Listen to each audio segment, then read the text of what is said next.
السلام علیکم ناظرین، پروگرام خبر و نظر کے ساتھ میں ہوں آپ کا ہوسٹ جہانگیر کھٹک۔ ناظرین، ہر سال 16 دسمبر کو جہاں پاکستان میں ملک کے ٹوٹنے کا ماتم کیا جاتا ہے، وہیں اسی دن کو بنگلہ دیش میں بطور وکٹری ڈے یعنی یوم فتح منایا جاتا ہے۔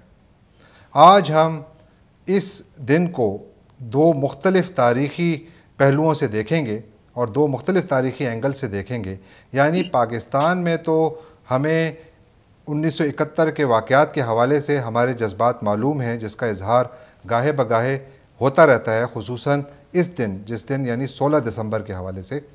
لیکن ہم جو ہمارے بنگلہ دیش میں بیٹھے بھائی ہیں، ان کے جو جذبات ہیں اور جو تاریخ وہ اپنی قوم کو بتاتے ہیں وہ ہمیں کچھ زیادہ معلوم نہیں۔ آج ہم نے ایک ایسا پروگرام ترتیب دیا ہے کہ جس میں ہم دونوں تاریخوں کو ایک ساتھ بٹھائیں اور دونوں تاریخیں بیان کی جائیں، اور اس سلسلے میں ہم نے دو انتہائی معزز شخصیات کو اپنے اسٹوڈیو میں دعوت دی ہے۔ ہمارے پہلے مہمان ہیں جناب اکرام سہگل صاحب۔ ناظرین، اکرام سہگل صاحب کے نام سے آپ واقف ہیں۔ یہ ایک بہت سینئر ڈیفنس اینالسٹ ہیں، محقق ہیں، مصنف ہیں، ایک کامیاب بزنس مین ہیں۔ 1971 کی جنگ انہوں نے بطور پاکستان آرمی آفیسر لڑی تھی۔ یہ بھارتی قید میں بھی 99 دن رہے اور وہاں سے فرار ہونے میں بھی کامیاب ہوئے۔ اکرام سہگل صاحب نے اپنی زندگی کے یہ اس مشکل دور کو ایک کتاب میں محفوظ کیا ہے، اور یہ کتاب اسکیپ فرام دی اوبلیوین کے نام سے گزشتہ دنوں منظر عام پر آئی۔ اکرام صاحب، میں آپ کو پروگرام میں خوش آمدید کہتا ہوں۔ بہت شکریہ۔ ناظرین، ہمارے دوسرے مہمان جناب نور النبی صاحب ہیں۔ نور النبی صاحب کا تعلق بنگلہ دیش سے ہے۔ آپ پیشے کے اعتبار سے فارمر سائنٹسٹ، انہوں نے بھی 1971 کی جنگ لڑی تھی مکتی باہنی کی جانب سے، اور آپ نے 1971 کے واقعات پر 2 کتابیں بھی لکھی ہیں، اور اس کے علاوہ آپ گزشتہ کئی سالوں سے نیو جرسی میں رہ رہے ہیں، وہاں پر مقیم ہیں، اور وہاں کے علاقے پلینز بورو ٹاؤن شپ کونسل کے ممبر بھی ہیں۔ آپ نے 6 نومبر کو ہونے والے انتخابات میں اپنی سیٹ دوبارہ جیتی۔ نور النبی صاحب, we welcome you to the show. Thank and you. we want to congratulate you as well on your success Thank in the past elections. ناظرین, ہمیں اسکائپ پر شکاگو سے جوائن کر رہے ہیں جناب احتشام ارشد صاحب۔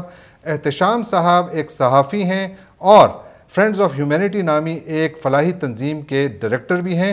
فرینڈز آف ہیومینٹی بنگلہ دیش میں محصور پاکستانیوں کی فلاح کے لیے کام کرتی ہے۔ احتشام صاحب, میں آپ کو ہی پروگرام میں خوش آمدید کہتا ہوں۔ بہت شکریہ۔ اکرام صاحب, میں پروگرام کا آغاز آپ سے کروں گا۔ آپ پاکستان کے ان چند فارمر پاکستان آرمی آفیسرز میں سے ہیں جنہوں نے جنگ بھی لڑی، جنہوں نے قید بھی دیکھی، فرار بھی ہوئے، اور پھر نیا پاکستان بنتے بھی دیکھا، اور اس پہ آپ نے اپنی جو رائے بھی دی ہمیشہ، کیونکہ رائٹر اینڈ آپ کے کالمز چھپتے رہتے ہیں۔ یہ بتائیے کہ 1971 کا واقعہ پیش کیوں آیا، کیا وجہ تھی؟ دیکھیے، 1971 ایک سانحہ تھا جو ہونا ہی تھا۔ وہ اس لیے ہونا تھا کہ 1947 کے بعد جو برتاؤ ویسٹ پاکستان کے لوگوں نے ایسٹ پاکستان کے ساتھ کیا، وہ کسی کو برداشت نہیں کر سکتے تھے، ٹھیک ہے؟ اور پہلے تو ظلم نہیں کیا، یہ میں ضرور بولتا ہوں، لیکن اتنی سخت ڈسپیرٹی کی۔ سب سے پہلے تو قائد اعظم کو غلط ایڈوائس لوگوں نے دیا، اور وہ غلط ایڈوائس اس لیے دیا کیونکہ جو ان کے ارد گرد لوگ تھے وہ نواب فیملی کے تھے، نواب ڈھاکہ، وہ اردو سپیکنگ بنگالیز تھے۔ انہوں نے ان کو بتایا کہ جا کے جی آپ ان کو اردو لینگویج پورے پاکستان میں ایک لینگویج ہونا چاہیے۔ اب ایک میجورٹی جو لوگ تھے، آپ نے ان کے اوپر اپنا لینگویج کو ہٹا کے مسلط کر دی دوسری لینگویج۔ اس سے ایک بڑی سخت ان کو ایک 1952 کے وہ الٹیمیٹلی وہ 49 کے یہ جو بعد یہ ہوئی 1952 کی موومنٹ جو تھی، وہ 21 فروری کو فائرنگ ہوئی، وہاں سے وہ ایکوشے جس کو بولتے ہیں وہ، تو یہ بڑی ایک بولتے ہیں نا کہ ایک سانحہ شروع ہوگی۔ تو اس کے علاوہ ہر چیز میں ڈسپیرٹی تھا، ڈسپیرٹی اکنامک ڈسپیرٹی تھا، ٹھیک ہے جی۔ اس کے اندر اس زمانے میں آپ کو یاد ہوگا یہ کورین وار ہو رہی تھی۔ کورین وار کے زمانے میں جوٹ کی بڑی ضرورت تھی جی جی. اور بنگلہ دیش جوٹ بناتا تھا, جوٹ فیکٹریز کھڑی ہو گئیں, وہ جوٹ بیگز جاتے تھے, لیکن اس جوٹ بیگز جو ارننگ تھی وہ ارننگ جو تھی ہارڈ کرنسی وہ ڈیولپمنٹ میں ادھر نہیں استعمال کی گئی, ویسٹ پاکستان, ایسٹ پاکستان میں نہیں استعمال کی گئی. اچھا, اس کے بعد بیوروکریسی میں کوٹ جو تھا وہ ان کو صحیح معنوں میں ان کو وہ نہیں کیا, ایجوکیشنل انسٹیٹیوشنز نہیں بنائے. فوج میں میں ایسٹ بنگال ریجمنٹ کا ہوں, میرے والد صاحب نے 2nd بٹالین بنایا تھا 7 فروری 1949 کو, لیکن لڑتے تھے مشکل سے, پہلے 2 سے 4 بٹالین ہوئے, 4 سے 6 بٹالین ہوئے. 1971 کے 9 بٹالین تھے, 10واں بٹالین اسٹوڈنٹ بٹالین تھا. اس کے برعکس 120 بٹالین تھے پنجاب, فرنٹیئر, تو اس کے علاوہ آرٹلری میں, انفنٹری میں اتنی سخت ڈسپیرٹی تھی کہ آپ سمجھ بھی نہیں سکتے. تو یہ جتنی بھی ڈسپیرٹی تھی, یہ ایون دو بعد میں کوشش کی گئی لوگوں نے, پرٹیکولرلی بڑے افسوس سے کہنا پڑتا ہے اور بڑے ٹریجڈی ہے کہ سب سے زیادہ یحییٰ خان نے کوشش کی اینڈ میں کہ وہ ڈسپیرٹی ختم کیا جائے. لیکن اس وقت تک ایک بڑی بولتے نا کہ ایک بنگالی نیشنلزم کی ایک چل پڑی تھی, ایک جو بہت مشکل تھا. ابھی دیکھیں, ابھی تک انہوں نے سپریٹ قوم ابھی تک سپریٹ مانگا نہیں تھا, ٹھیک ہے جی.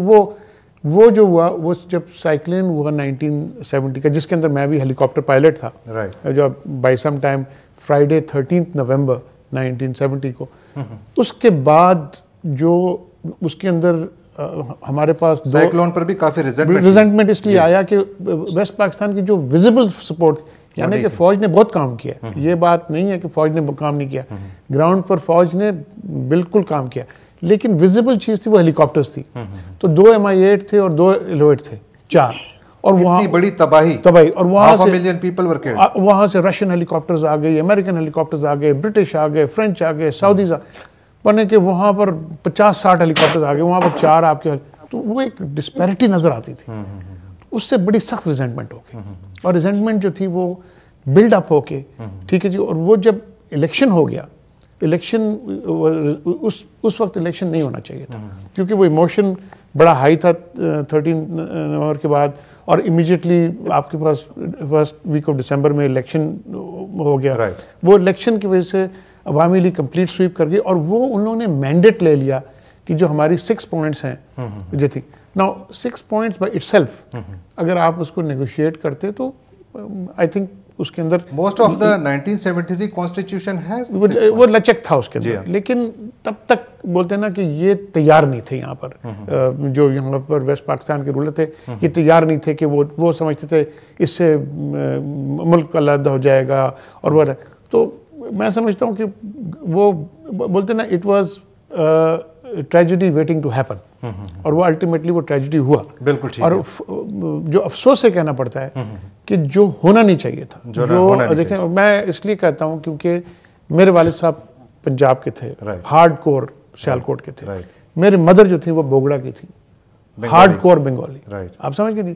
تو جو میں نہیں ایسے دیکھ سکتا تھا کہ میرا ملک جو ایک ملک تھا, جو لیکن میرے ملک کے اندر میرے والد صاحب کے جو لوگ تھے وہ میری ماں کے لوگ کو مار رہے تھے, اور میری ماں کے لوگ جو تھے وہ میرے والد صاحب کے لوگ کو مار رہے تھے.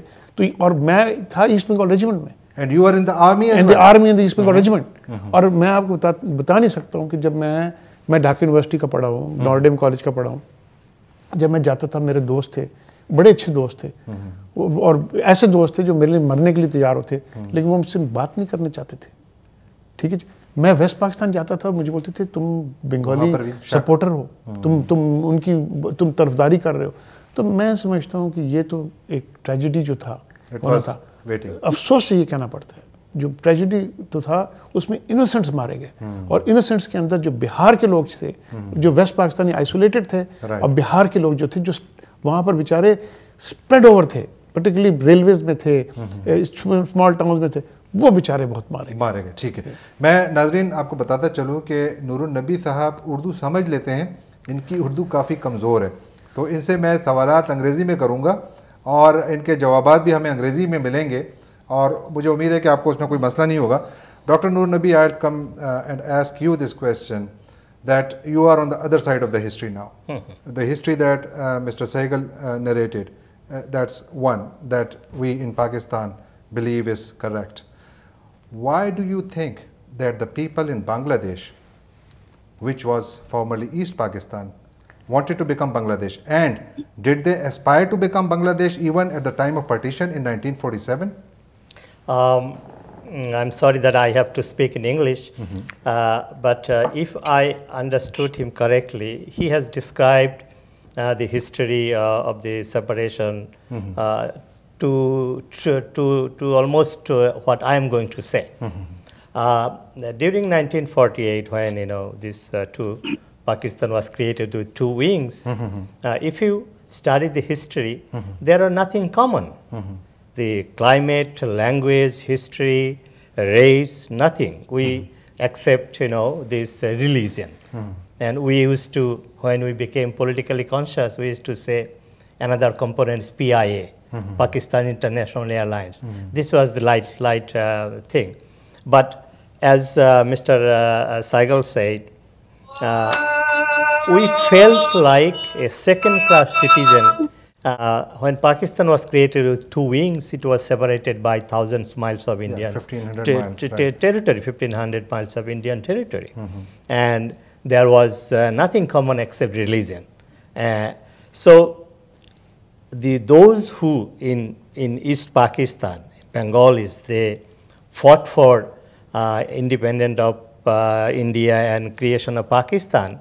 After the independence, they felt left out.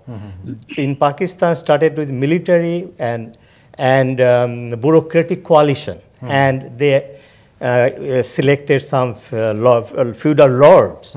So Pakistan administration, they were totally detached from the common population. And in 1949, as Mr. Saigal mentioned, when Quaid-e-Azam Muhammad Ali Jinnah said Urdu and Urdu will be the national language of Pakistan, that was the beginning, the end of Pakistan. The reason being, Bangladesh people, East Pakistani people were 56% of the population. And they were very fair-minded people. They could have asked that since we are majority, only Bengali should be the national language of Pakistan. They did not do that. They said, along with Urdu, Bengali also should be the national language. But it was outright rejected when students were protesting, asking the implementation of this language movement. Students were fired, open, and killed. So that's the end of the Pakistan. And after the events, many things built. But do you think, like, I agree what you're saying, but one thing, you see, this geographical distance, I don't think so that matters, because Falklands is thousands of miles away from Britain. Hawaii is thousands of miles away from United States. But I'm coming to the point. That is just introduction. But the country was, Pakistan was created with two wings, aiming that the people will have democracy. They will have political freedom. There will be no disparity. So it started with the Bengali language movement. Then disparity between East and West Pakistan in terms of economy. It increased that increased every day, and it was a very bad situation among the educated Bengali people, and they feel that, as I said earlier. Yeah, it was. I agree that it was a second-class citizen. Now, then what happened? Ayub Khan, when took over power, that was the end of Pakistan. The reason being, West Pakistani people, they were seems to be privileged class, but in East Pakistan they felt left out. They felt that they are second-class citizen, and disparity was increasing every day. As brother mentioned, that jute, foreign currency earned by jute, it was used in development of infrastructure of Pakistan. And then I give one example. During the independence in East Pakistan, total education institute was, say, 400. Right. I want to continue, but you have to take a break. Sure. Doctor,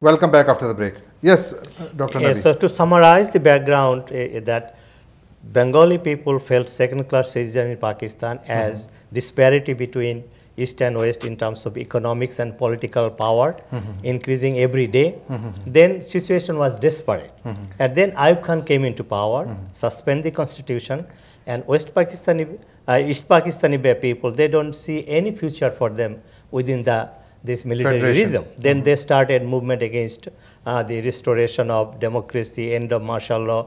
And Sheikh Mujibur Rahman, East Bengal leader, and we later recall him Bangabandhu, he was a Muslim League activist during his student life. And after the independence... Muslim League that created Pakistan. And he was a strong believer of constitutional, democratic rules as well as parliamentary system of government and people's power. But he saw that under the current system, under the Ayub Khan, the situation was becoming very, very tense and it was desperate. And he then, to make a political solution, he came up with 6-point charter, which was autonomy for East Pakistan, to end this disparity. Yeah, those are well known, right? Yeah, and then based on that, he went into election, and we were then student activists, and we made the movement against Ayub Khan's dictatorial power and asking for restoration of democracy. Then Ayub Khan put Sheikh Mujibur Rahman under a treason case, Agartala conspiracy case, and he and his party, his leaders were put into prison, and so we saw it that clear that there is no hope for Bangladeshi people, East Pakistani people under the frame of constitution. Okay. And Ikram sahab, let me come to you now. آپ کیا سمجھتے ہیں کہ انہوں نے جو واقعات بیان کیے تاریخ کا حصہ ہیں، ہم ان کو کئی جگہوں پہ ڈسپیوٹ بھی کر سکتے ہیں، کئی جگہوں پہ درست کہہ رہے ہیں، کئی جگہوں پہ ہمیں اس سے اعتراض بھی ہو سکتا ہے، لیکن at the end of the day آپ کیا سمجھتے ہیں کہ یہ جو ڈھاکہ ڈیبیکل ہوا، اس کے یہ what was it the failure of the Pakistani state that Jinnah had envisioned, or was it a political defeat of a country or a military defeat? What was it? How will you describe it? دیکھیے، جس طرح doctor نور النبی صاحب نے کہا ہے، political defeat تو اس دن ہو گئی تھی جس دن یہ اردو اناؤنس کر دی. ٹھیک ہے، لینگویج، وہ لینگویج کی. ٹھیک ہے. اس کے بعد آپ دیکھتے ہیں تب بھی میں ایک ان سے ڈس ایگری کرتا ہوں. میں 1965 کے وار کے امیجیٹلی بعد ایسٹ پاکستان میں پوسٹڈ تھا. اچھا. اور آپ یہ بات ہے کہ وہاں پر اتنی سخت ریزنٹمنٹ تھی انڈیا کے خلاف اور اتنی پرو پاکستان فیلنگ تھی کہ جب تاشکنٹ کی اگریمنٹ ہوئی تو ایسٹ پاکستان میں رائٹس ہوئے. ان کو یاد ہوگا، اگینسٹ دا تاشکنٹ اگریمنٹ. اچھا جی. میں آپ کو ہسٹری بتاتا ہوں کہ میں ڈھاکہ یونیورسٹی میں تھا، تو میں انفیکٹ میری بٹالین کو بھیجا گیا ڈھاکہ یونیورسٹی میں رائٹس کی جو وہاں پر یہ کہتے ہیں. اور انفیکٹ میرے دوست تھے بڑے وہاں پر ڈکسو میں، Dhaka university students union, central students union ہوتی تھی، تو انفیکٹ وہ نام سے بولتے تھے ہم جانتے ہیں تم کون ہو اور تم ہمارے پہ گولی چلاؤ گے، ایسی بات تھی. اس کے بعد لیکن 65 میں یہ فیلنگ ان کو ہوگی کہ ہم تو ڈیفینس لیس تھے، اور پاکستان میں ایک بڑی ایک مورونش ایک تھنکنگ تھی. میں یہ بولتا ہوں مورون تھا جس نے بولا تھا defence of the east lies in the west. میں نے یہاں پر 4 بریگیڈز تھے، 4 بریگیڈز، ایک ڈویژن پلس تھی، اور وہاں پر آخری جتنی باقی فوج تھی وہاں پر تھی، ایئر فورس، نیوی، یہاں پر ٹوٹلی ڈیفینس لیس تھے. میں آپ کو بتاتا ہوں ایسٹ پاکستان میں سیز فائر کے بعد ہماری بٹالین جو تھی 35 مائلز کا فرنٹیج. اچھا. 35 مائلز کا فرنٹیج جب بٹالین کو ایک بٹالین کی، وہ ہم تھے جسور میں تھے، اور ہم جنائدہ، مہر پور وغیرہ. ایک بٹالین میں سے کتنے 800 آدمی ہوتے ہیں. 800 آدمی 35 مائلز کے ایریا. تو آپ سمجھ نہیں سکتے کہ کیا تھی وہ 4 بریگیڈز وہ کرے. تو ایک فیلنگ آئی اس پاکستان میں کہ ہمیں تو یہاں پر بالکل الگ چھوڑ دیا گیا. دیکھیے، یہ لوگ بولتے ہیں اگرتلہ کانسپریسی کیس ٹھیک نہیں تھی، لیکن ٹھیک تھی. میرے ایک گرینڈ انکل تھے، ان کا وہ شیخ مجیب کے بائی دا وے انکل ہوتے تھے. ان کا نام تھا عبدالسلام خان. وہ بڑے مشہور لائر تھے، اور پہلے عوامی لیگ میں تھے، بعد میں چھوڑ کر کے وہ پاکستان ڈیموکریٹک پارٹی انہوں نے بنائی تھی. ان نے ڈیفینڈ کیے تھی شیخ مجیب کو اگرتلہ کانسپریسی کیس میں. میں دونوں طرف سے بتا رہا ہوں کہ ایک تو جو ان نے مجھے بتایا، اور دوسرا جب میں پرزنر تھا تھوڑے دن اور پرزنر کے میں ایک ٹوائلائٹ زون تھا جب میں پرزنر تھا بھی اور نہیں بھی تھا, ایسٹ بنگال ریجمنٹ کے ساتھ تھا, فرام 29 مارچ ٹو 7 اپریل. اچھا, جو ابھی مکتی باہنی بنی نہیں تھی, بننے والی تھی, تو میں ایسٹ بنگال ریجمنٹ کے ساتھ تھا. اس میں بڑا کلیئر ہو گیا تھا کہ وہاں پر جو تھے فار ایگزامپل ایک ان کے تھوڑی سی نیمس ایک تھے, بریگیڈیئر نور الزمان, اس زمانے میں میجر ہوتے تھے ISI کے, میجر نور الزمان بھائی, یہ سب انوالو تھے. یہ اس وقت بڑے فخر سے کہتے تھے کہ ہم نے یہ کیا, ہم نے وہ کیا, اور شیخ مجیب نے یہ. تو اگرتلہ کانسپریسی کیس تھا, اس میں کوئی شک نہیں.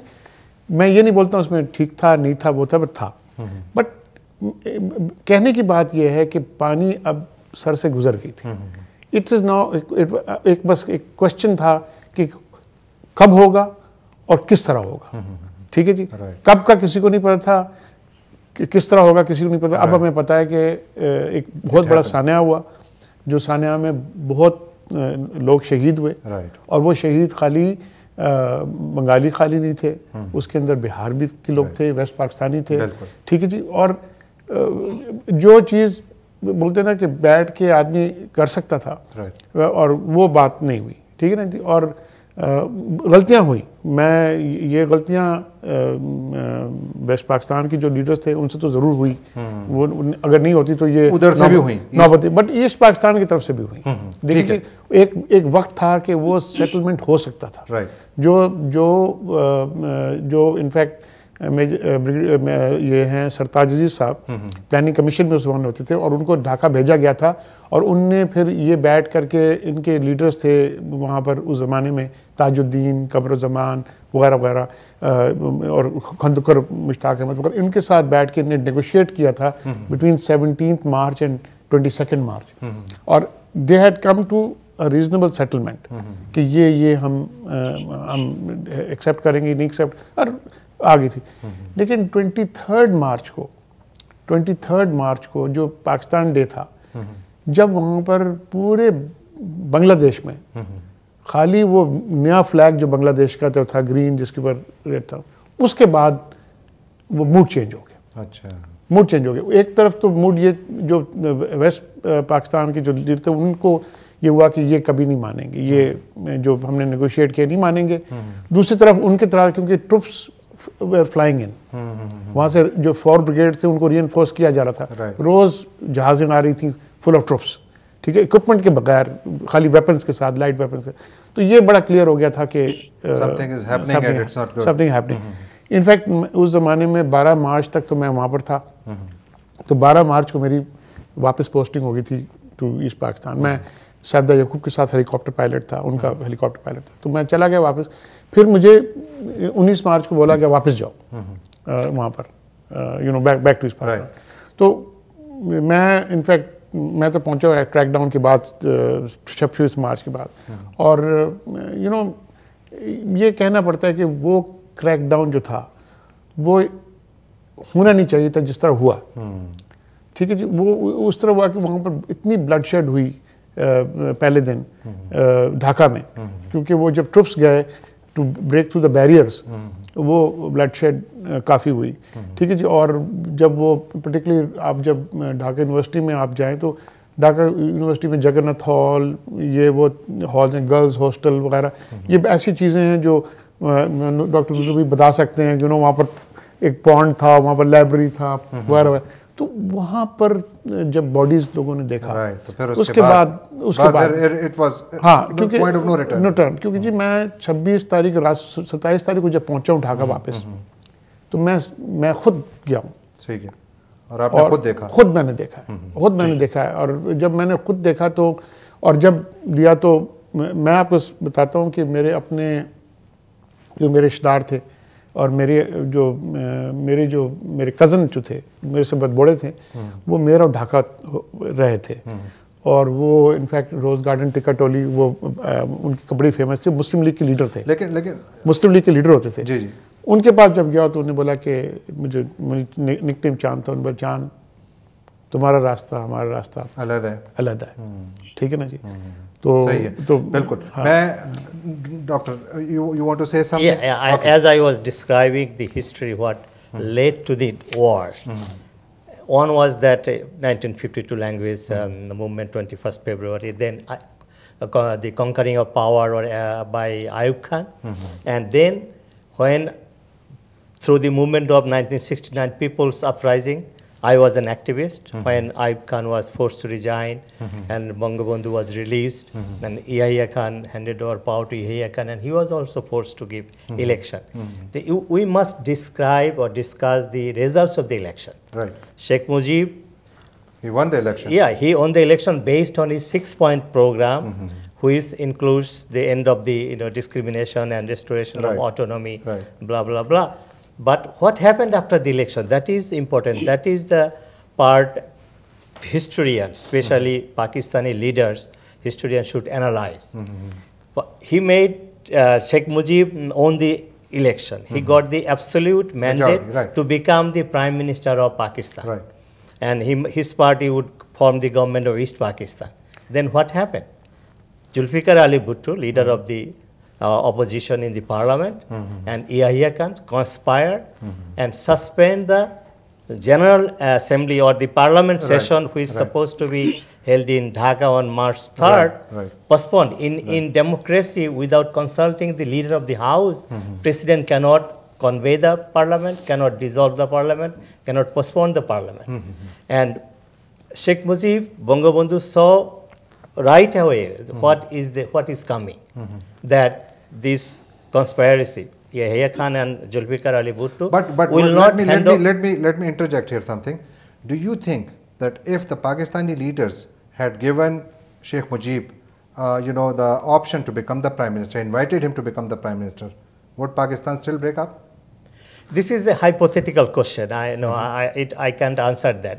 But the point is... No, but it's a very logical question. Logical question. If, when you are arguing that, he was not given, had he been given, what would have happened? I'll also like to give my opinion after. Okay.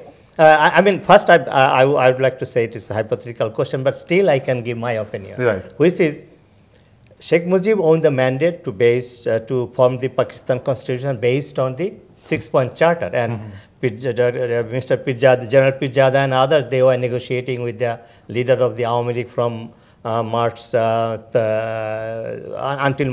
22nd. But it was clear that was a ploy. That discussion was a ploy there, as he mentioned, bringing Pakistan army, arms and ammunition. And we had Bengali army officers also in the army. So Bangabandhu was getting information that they will not hand over power, they will not form the parliament, they will simply destroy this movement, kill this movement, and they will kill. And by force, they want to destroy this movement, that Bengali nationalism or the Bengali people wants their own power, or they want to say fix their future. So that's how I think if Yahya Khan and Zulfikar Ali Bhutto would not say that there will be 2 prime ministers. In fact, Pakistan was broken first publicly by Zulfikar Ali Bhutto. He said there will be two prime ministers, one is West Pakistan and another East Pakistan. Wali Khan, Asghar Khan, they said this is treason. There will be in one country there will be one prime minister. So and it's not that on March 22nd they will say that Sheikh Mujib would be the Prime Minister of Pakistan. But if you analyze the events that leads to 22nd... So there was every reason that it wasn't meant for that. That is too late.